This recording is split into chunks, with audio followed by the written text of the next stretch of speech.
Φύγαμε. Πάμε στο νησί. Όχι στο νησί το γνωστό εκείνο εκεί του Αιγαίου, σε ένα άλλο νησί. Αλλιώτικο.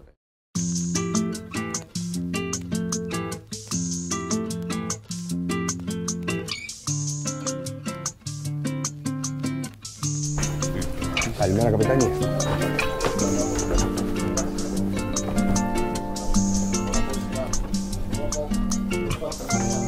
Λοιπόν, καραβάκι.